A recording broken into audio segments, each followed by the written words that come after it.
Hi, and a merry Monday morning to you, my transmorgified kumquats of serendipitous stardust brownie sundaes. Coffee cheers to you. Welcome to today's weekly reading book review. I realized you just saw yellow, but this is my Color Factory mug. I love it so much. Anyway, and yes, it still has coffee, so we are grateful. I'm here, of course, as always, every Monday morning to talk about the books I read this week and other story media I intook. I don't know if that's a word. Anyway, coffee cheers to you. Let us talk about stories. So the first book I finished, the wonderful Ryan Graudin's. This is The Witch Who Stormed the Palace, the sequel to The Girl Who Kept the Castle that came out, well, I guess last year. So this one came out fall 2025. Highly recommend both. I love them. Middle grade, of course. Just characters and quirky and drama and magic and all the things, and I love it so very much. So very Studio Ghibli, Kiki's Delivery Service meets maybe The Last Unicorn. I don't know. I don't know how to describe it, except it's wonderful, accessible fantasy. Cool? Girl Who Stormed the Palace, Ryan Graudin. Thank you. Okay, the next one I finished, I went back to Asian Fiction and Translation because I couldn't resist this cover. This is Satoshi Yagisawa's Days at the Torunka Cafe. Same author who wrote Days at the Murakami Bookshop. So nice, slim. I think there's 3 stories that happen with characters from that intersect at this cafe. Absolutely loved it. More than his bookshop books, and also maybe more than Before the Coffee Gets Cold, that series. A little less death, but still a bit. Something funny though, one of the stories deals with the younger sister wearing her departed older sister's clothes and then realizing she has to become herself, which was also a theme in this book I read next, Once for Yes by the lovely Allie Millington, my agent sister. This came out last January, I think. Finally got to read it. Maybe it was March, maybe it was later. Anyway, I had my indie signed pre-order from Little Shop of Stories and I just hadn't gotten to read it yet, so I loved it. It is written from the perspective of an old building that is in a neighborhood that's we can just say it, even though this doesn't say it, getting gentrified.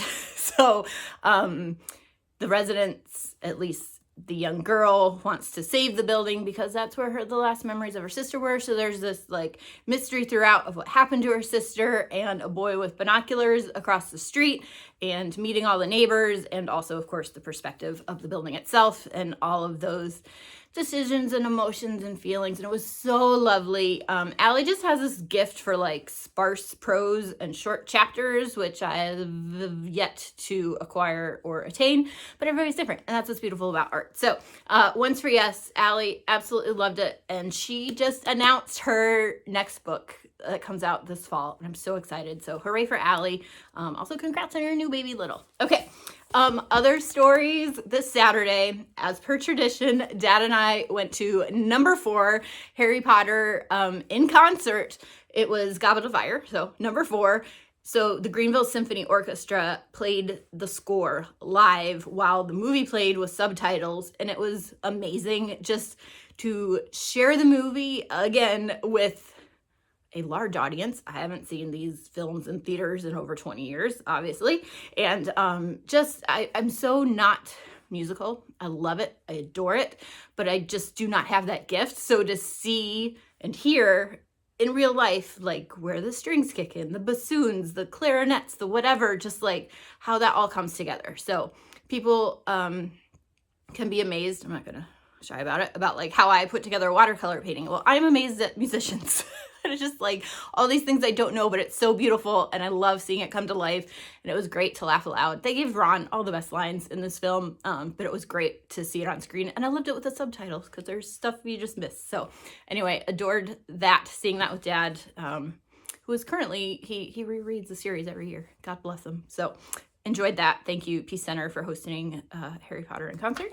And also, okay, I have a new favorite movie for my favorite movie list. Okay, it's not Rent, but I finally watched on Netflix Tick, Tick, Boom with Andrew Garfield playing Jonathan Larson, the composer of Rent. The only Jonathan Larson merch I have, may he rest in peace, is the snippets of the soundtrack from the movie that came out in like 05, I think, from when I worked at a bookstore, and it was one of the CDs we could play in store. So the family-friendly tracks from Rent.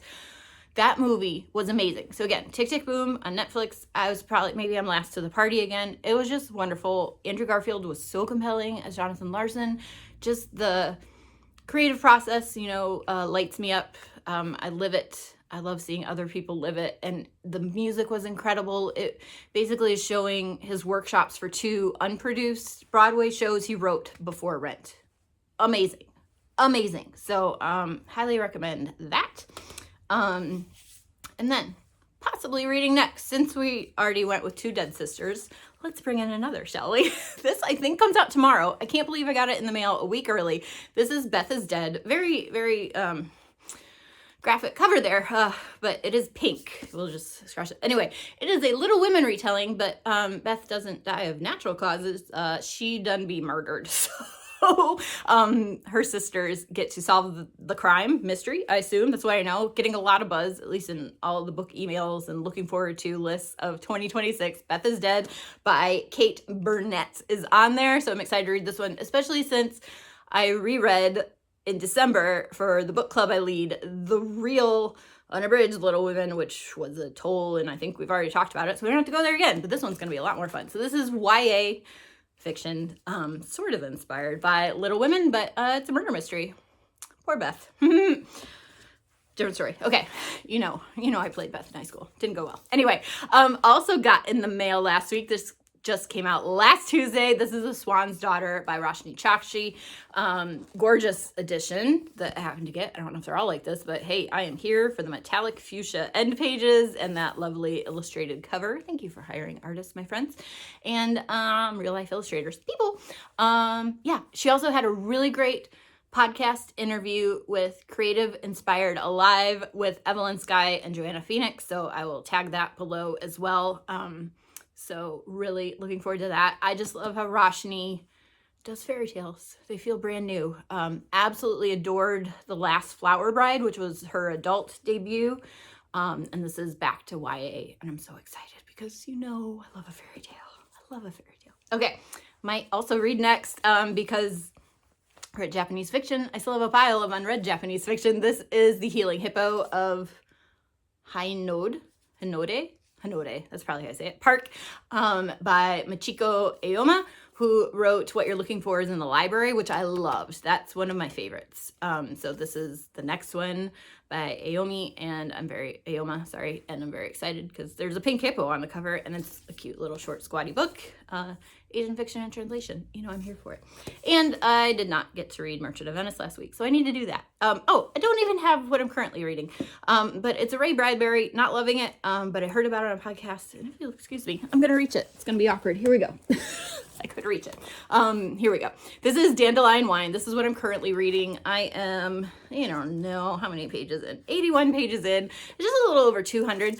What I do like about it is that it's mass market, and it's taking me right back to required reading in high school. It just has that vibe of like Dickens font and mass market yellowed pages.